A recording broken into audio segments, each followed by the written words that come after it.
Friends welcome back to my channel. तो केमन आछो तोमरा? आशा करछि तोमरा प्रत्येके भीषण भालो आछो, आमिও खूब भालो आछि।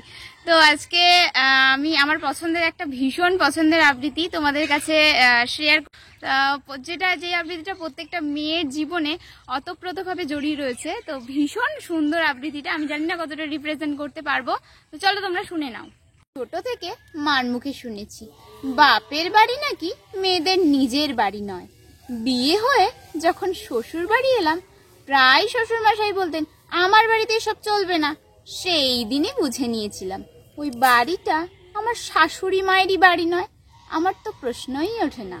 আমার বিয়েতে পাওয়া গয়না বিক্রি করে আর কিছু লোন করে আমার স্বামী ফ্ল্যাট কিনলেন, আমি মনের মতো করে সাজালাম, ভাবলাম আমার বাড়ি। বুধবার করে দুপুরবেলায় খালবাড়ির কাজের মেয়েদের নিয়ে শুরু করলাম সেলাই ক্লাস। একদিন আমার স্বামী জানতে পেরে স্পষ্ট ভাষায় বললেন আমার বাড়িতে বস্তি ঢোকানো চলবে না, সহ্য করব না। সেই দিন আবার বুঝলাম এই চার দেওয়াল আর ছাদটাও আমার বাড়ি নয়।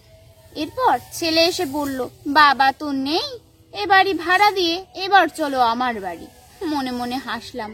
তারপর একটু থমকে কাউকে কিছু না বলে বেরিয়ে পড়লাম নিরুদ্দেশের পথে। হয়তো নিরুদ্দেশের বিজ্ঞাপন বার হবে, কিন্তু জানেন আমি নিরুদ্দেশ নই, আমি নিরুদ্দেশ নই।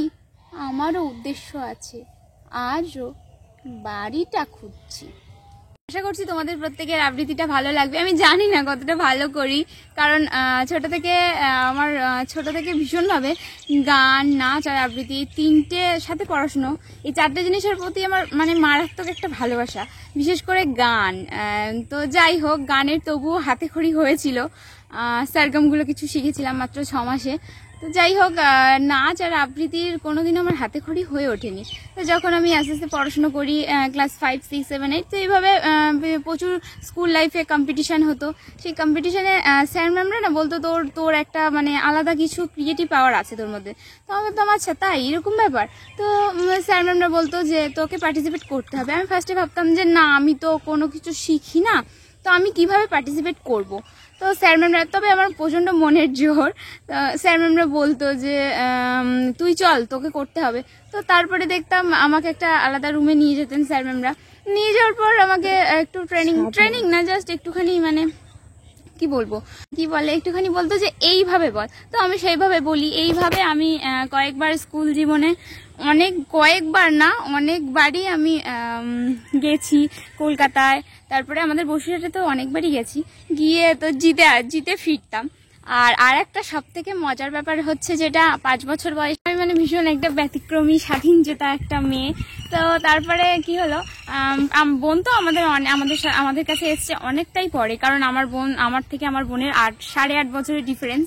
তো সেই জায়গা থেকে 5 বছর, বাবা আমার একমাত্র মেয়ে। তো হচ্ছে ভালোই পড়াশোনা হচ্ছে, মা পিটিয়ে পুরো একদম মানে কি বলবো তক্তা বানিয়ে দিত মানে পড়াশোনার জন্য। আর আমি প্রচন্ড জেদি। তো এইভাবে মানে বেশ ভালো চলছিল। তো একদিন স্বাধীনতা দিবস, তখন আমার বয়স পুরো 5। তারপরে মানে স্বাধীনতা দিবস মানে ভীষণ একটা ব্যাপার, স্বাধীন চেতা মেয়ে, স্বাধীনতা দিবস সেলিব্রেট করতে যেতে হবে, উদযাপন করতে যেতে হবে। তো গেছি আমাদের এখান থেকে কিছুটা দূরে। মা আমাকে ছেড়েও দিত, বাবা আমাকে ভীষণভাবে ছেড়েও দিত। গেছি, গিয়ে আমি খুব সুন্দরভাবে উদযাপন করা হচ্ছে স্বাধীনতা দিবস, ফুল মালা টালা দিচ্ছি, স্যালুট করছি। তো যাই হোক, হঠাৎ করে দেখলাম ওখানে একটা আবৃত্তির কম্পিটিশন হচ্ছে।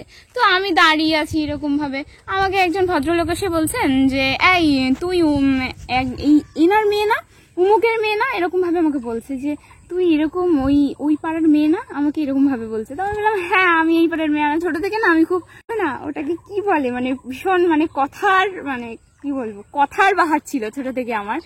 তো আমাকে বললো যে হ্যাঁ তুই এই পাড়ার মেয়ে না? আমি বললাম হ্যাঁ এই পাড়ার মেয়ে। বললো তোর বাবার নাম কি? আমি বললাম বলছো ওই খোকনদার মেয়ে? আমি বললাম হ্যাঁ।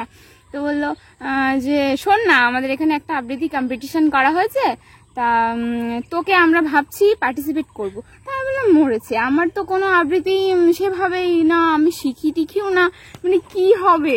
তো উনি আমাকে বললেন এই তোকে করতে হবে। আমি বললাম ঠিক আছে, কোনো ব্যাপার না, করে দেবো। মানে সে কি বলবো, সে একটা ব্যাপারই আলাদা। তো সেখানে কি করলাম, আমি গেলাম, গিয়ে ওই কাজী নজরুল ইসলামের, তখন আমাদের শিশু সাথ ছিল, শিশু সাথ কাজী নজরুল ইসলাম। তো ওই আবৃত্তিটা আমি করেছিলাম। আজও আমার কথাটা বলতে গিয়ে মানে চোখে জল এসে যায়। ওই আবৃত্তিটা করে আমি ফার্স্ট প্রাইজ ওখানে মানে অনেকগুলো ইয়ে ছিল, অনেকগুলো টিম ছিল, অনেক কিছু ছিল যারা আগে থেকে পার্টিসিপেন্ট হয়েছিল। তো সেই জায়গায় গিয়ে আমি ফার্স্ট প্রাইজ নিয়ে আসি। তো ওরা আমাকে ভীষণ কোলে টোলে নিয়ে ভীষণ আদর যত্ন করেছিল। এবার কি হয়েছে, আমি বাড়ি আসছি, মানে ও কি মজা, সে একটা কাচের বাটি পেয়েছি, ওরে মজা, মানে সে মজার আর মানে মানে সীমা পরিসীমা নেই। সেই কাচের বাটিটা নিয়ে আমি বাড়ি আসছি, আস্তে আস্তে আস্তে আস্তে না আমি হোঁচটকে পড়ে গেছি, আনন্দের চোটে হোঁচটকে পড়ে গেছি। বাট কাচের বাটিটাকে এইভাবে হাতে করে তুলে রেখে দিয়েছি যাতে ওটা না ভাঙে। তো তারপরে বাড়িতে আসলাম, বাড়িতে এসে এলাম, মা বললো হ্যাঁ তোর হয়ে গেছে স্বাধীনতা দিবস উদযাপন করা। আমি বললাম হ্যাঁ।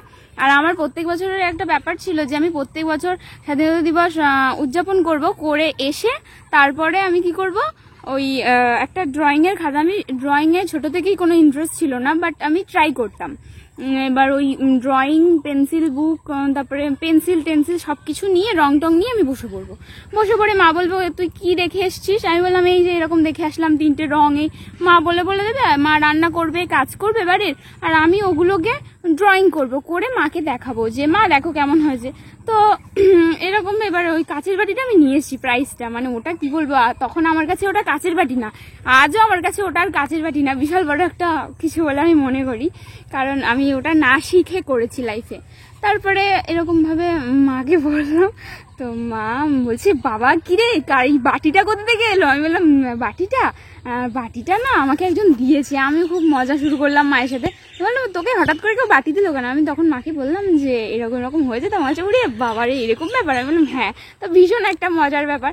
এইভাবে আস্তে আস্তে পেরোতে ক্লাস 5, তারপরে 8, 9-এ এরকম আমার অনেকবার সুযোগ এসেছিলো, আমি সোদপুরও গেছিলাম, সেখান থেকে প্রাইজ নিয়ে এসেছিলাম। তারপরে তো শিলিগুড়ির একটা ট্রিট ছিল। তো যাই হোক, তারপরে আমি আর পারি না, কারণ ওখানে সব ছেলেমেয়েরা তৈরি হয়ে আসে, তো আমি তো তৈরি হইনি, যে কোনো কারণেই হোক। ছোট থেকে আমার গান নাচ আবৃত্তি এর মধ্যে কোনোটাই শেখা হয়ে ওঠেনি, শেখার মধ্যে শিখেছি পড়াশোনাটুকুই।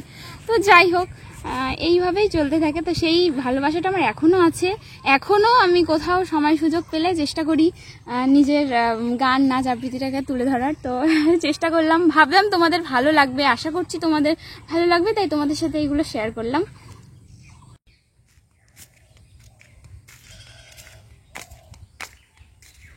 পার্কে যাচ্ছি, পার্কে সবসময় পার্কেই যাই, কি করব, বাড়িতে ভালো লাগে না, আমি তো পাড়ায় বেরোই না, সেই জন্য আমি পুকুর ধারটাই আমার একমাত্র মানে জায়গা, পুকুর ধার, এই বাগানটা, যেখানে আমি খোলামেলা থাকতে পারি, নিজের মতো করে থাকতে পারি, সেজন্য সবসময় আমি এখানে আসি। আমি ব্রেক পেলেই এইখানে চলে আসি, আমার ভালো লাগে না কোথাও।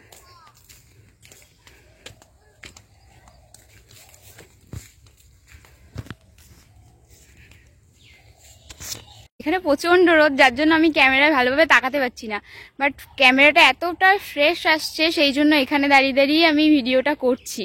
প্রচন্ড রোদ, আমি তাকাতেই পারছি না ভালো করে।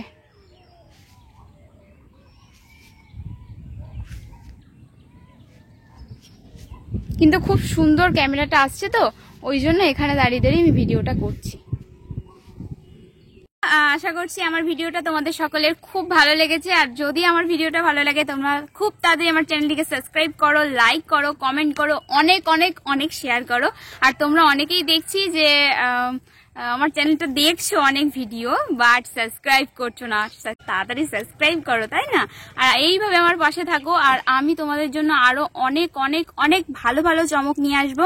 তো তার জন্য আমাকে এইভাবে সাপোর্ট করতে থাকো, আর আরো আমার জীবনের অনেক কথা বলবো, তার জন্য তোমরা পাশে থাকো, সঙ্গে থাকো। আজকের মতো আমার ভিডিওটা এই পর্যন্তই। সবাই খুব ভালো থাকো, সুস্থ থাকো, ফিরে আসছি পরবর্তী ভিডিও নিয়ে। সবাইকে টাটা।